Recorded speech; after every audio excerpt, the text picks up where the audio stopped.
pide de energía y el consumo es el consumo que tú haces. La diferencia está en que tú diseñas un edificio con una demanda en unas condiciones.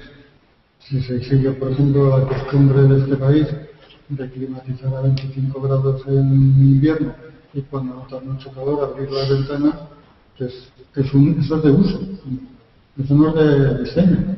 Eso no es una demanda del edificio, eso es un mal uso del edificio. Claro. Entonces, tienes que distinguir uno de otro. Claro, pero a la hora de diseñar el edificio es importante tener en cuenta las dos visiones, ¿no? El momento de la construcción y luego el uso que se le va a dar. Al que utiliza el edificio le puede interesar, o sea, si tiene una conciencia y además se ha comprado o se ha construido un edificio ecológico, o sea, con ciertos parámetros, pues porque es una persona concienciada, ¿no? Entonces, yo creo que está bien, ¿no? Y luego sí que poder a lo mejor hacer ese seguimiento, ¿no? Que es lo que comentaba Iñaki, de que puedes ir metiendo los consumos que vas haciendo año a año. Yo vamos a ir cerrando y que quedaba ahí alguna pregunta por ahí en el aire, ¿no? Sobre todo, o sea, ¿cómo podemos meter valores que ayuden al mantenimiento o a mejorar la vida útil de las instalaciones, ¿no? Creo que es algo que también cuando haces un edificio, lo decías tú con los sistemas que se han instalado solares, que tienes que obligar a la propiedad o concienciar o no, a que haga un contrato de mantenimiento para la mejor optimización y funcionamiento no sé si podéis. Pues yo no sé si hay, o sea, habría algún apartado para incidir en eso, ¿no? O sea, ¿se ha realizado un contrato de mantenimiento en este sistema y este? Pues sí o no, y que eso tuviera un valor, ¿no? Yo creo que es que eso debería ser prácticamente obligatorio, ¿no? Nosotros planteamos incluso no el mantenimiento, pero un cierto seguimiento de los arquitectos. Los arquitectos hacemos un edificio, lo dejamos ahí y nos vamos a hacer otro. No sabemos cómo funciona. Eso de pasar de vez en cuando, sí, a ver, oye, esto está funcionando bien, está bien dimensionado, sobre todo con bioclimática, ¿no? Estás trabajando mucho con fuentes de aire. Claro, para hacerlo, seguir haciéndolo o dejar de hacerlo. Yo creo que lo más importante es bueno, primero dejar a una forma de que el propio usuario puede comprobar él mismo que su instalación está funcionando correctamente. Eso es interesante, como unos lectores de producción. Mínimo, que aunque sea solo un manómetro para comprobar la presión de su circuito de paneles solares con unos límites que tú marcas y dices, bueno, mientras la aguja está entre aquí y aquí, está bien, si no, bien.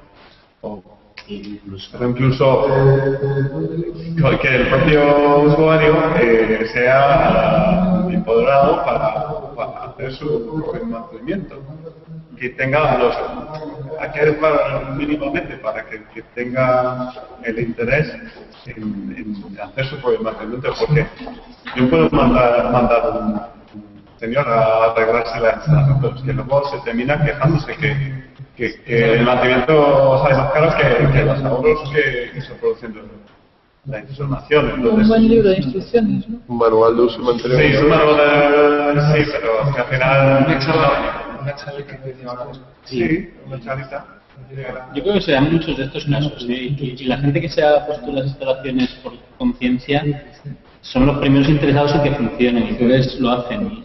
Y además incluso, aunque lo hagan ellos y todos los meses o cada 2 meses estén ahí mirando, pues son los primeros que dicen, bueno, pues cada 2 o 3 años voy a llamar a que me hagan la revisión, ¿no?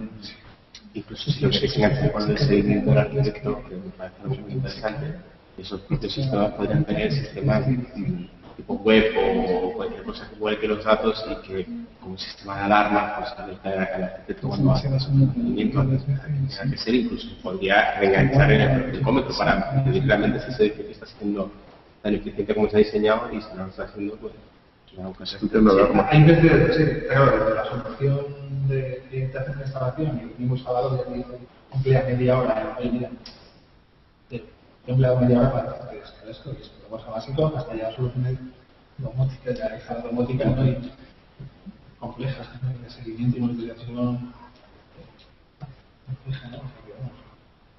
Vale, pues no sé, vamos a ir concluyendo. No sé si tenéis alguna cosa. Pues son las 9:10 y estas sesiones podemos hablar y pueden ser eternas. Hay que ponerles fin y las queremos ir haciendo periódicamente. Bueno. A mí se me había quedado en el tintero sobre cómo se mide el consumo, el balance energético, no sé si es sobre energía primaria o cómo. Como ya digo, la idea es un poco la fase de uso, pero en la energía incorporada a los materiales es un indicador más que a día de hoy no se ha introducido, pero sí es verdad que bajo esa norma de declaraciones ambientales del producto también aparece esa información, energía almacenada e incorporada. Claro, o sea, no se introduce los megajulios, se introduce el cambio climático. Sí, tiene la categoría de impacto del cambio climático como su indicador. Como indicador del cambio climático, Sí. ¿vale? Los programas de CO2 equivalente, ¿vale? Pero otra cosa es ya esa energía. Sí, los megajulios que cuesta construir un edificio. Primaria y secundaria, renovable y no renovable. Es un poco la... Pero me refiero a la energía que se consume, no a la que está incorporada en los materiales. Es decir, tú, por ejemplo, tienes un edificio que te consume 4.000 kilovatios hora al año. Haces una instalación de placas fotovoltaicas que incorporan a la red eléctrica 4.500 kilovatios hora al año. Probablemente parte lo autoconsumas, otra parte la vaya aportando según el momento del día. Es muy difícil, bueno, con los contadores electrónicos pues seguramente va a ser fácil saber exactamente hora a hora qué parte estás consumiendo y qué parte estás aportando. El tema es que tú al final del año a lo mejor has vertido a red, a partir de renovables, la misma electricidad que la que has consumido. Eso sería el balance energético in situ, ¿no?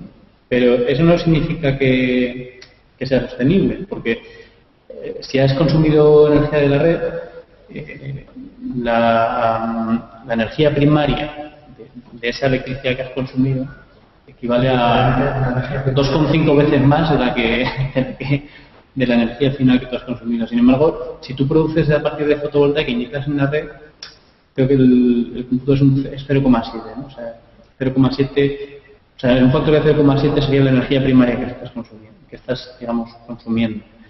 Quiero decir que al final, en ese caso, el balance no sería nulo. Tú estarías consumiendo mucha más energía primaria que la que estás produciendo. Entonces, por eso, esa era la pregunta. Y claro, ¿tú crees que debería ser sobre energía primaria? Habría que hacerlo sobre energía primaria. Yo sería hacerlo sobre energía primaria. De hecho, así es como está definido el estándar este que, bueno, no es un estándar, ¿no? El concepto este que os comentaba de el Nearly Zero Energy Balance, que está definido sobre energía primaria. No sé si Passive House también. ¿Es Passive House también, creo? No lo sé. Ha venido alguna vez pues el director de Passive House aquí y bueno, pues tenemos bastante contacto con ellos, que vinieron a la charla de bioclimática, pero yo creo que Passive House lo único que analiza es el edificio pasivo, no la producción energética. Creo que no se mete en... ellos certifican que el edificio consuma máximo 120 kilovatios hora metro cuadrado electricidad de calefacción y refrigeración. No sé si estoy equivocado, pero creo que es eso. No se meten en cómo produces esos 120. O sea, que ahí es un tema solo de arquitectura pasiva, no de aislamiento. Claro, usted lo que te mide es la demanda. Demanda, nada más. A partir de cómo lo resuelves. Claro, cómo luego la metes. Y aquí, entonces, hemos hecho charlas sobre eso, sobre demanda, cómo hacer edificios con la mínima demanda. Pero esta es sobre cómo producir eso. Y eso no lo hemos valorado, ¿no? Hasta ahora es si contabilizar primaria o... tampoco hemos tenido... Era la primera reunión esta de renovables. Sí.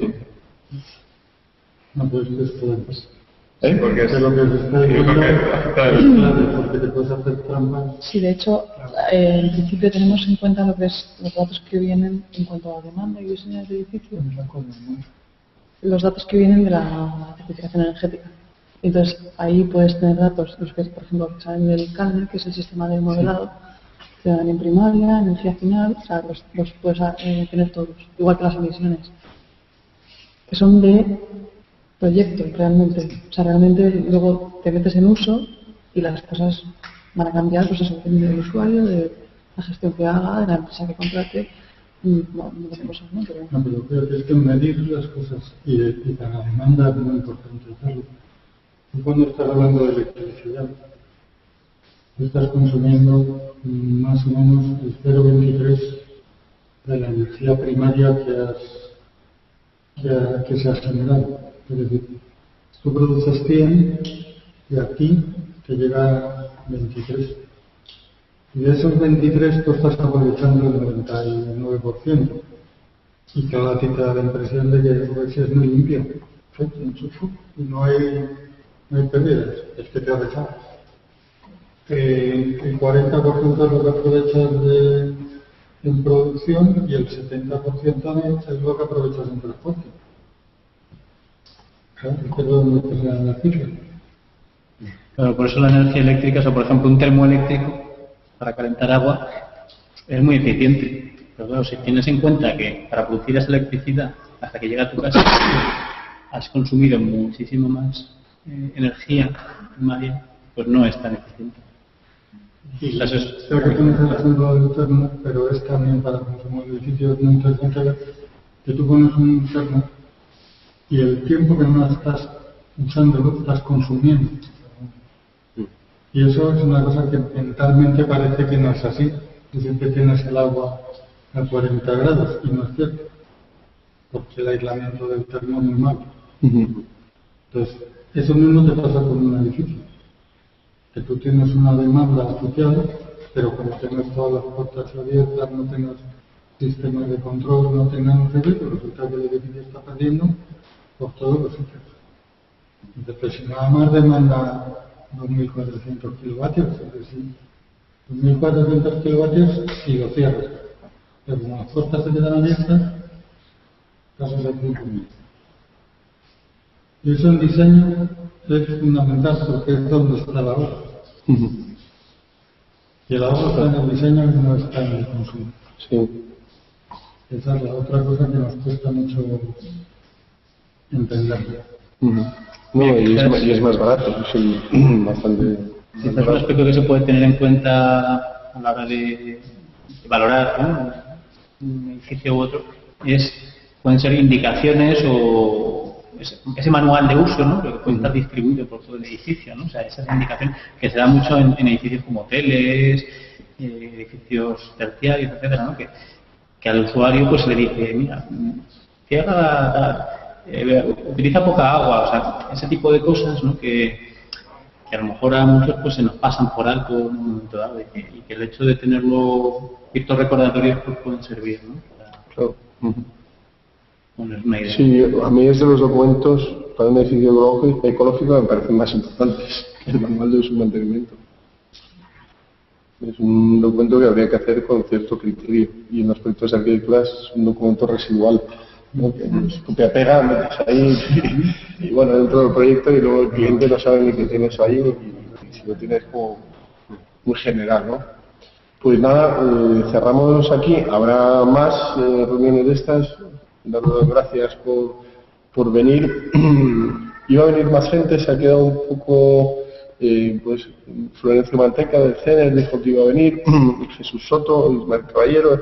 Bueno, vamos a hacer otra sobre renovables en septiembre, octubre y estáis invitados a cualquiera. No sé si os llegará información. Los que no os tenemos en la base de datos nos dejáis el mail y vamos haciendo diferentes temas. Y nada, pues eso. Muchas gracias. De esto publicaremos luego un post que vamos haciendo ahí y es algo que estamos desarrollando. O sea que cuando saquemos luego, oye, mira, lo hemos tenido en cuenta, si a esto le hemos dado un 3, a esto un 4, lo ponemos encima de la mesa y lo trituramos entre todos. Para ir modificándolo y cambiarlo, ¿no? Es una herramienta que va en un software de código abierto y que tiene que ser bueno, pues una versión beta manejable y modificable hasta que lleguemos a un consenso, ¿no? Se trata de hacer una herramienta desde abajo que vaya ganando consensos y bueno, y se vayan cerrando las ponderaciones y las valoraciones de cada tema. Pues nada, Esto lo colgaremos en la web, ¿vale? Estarán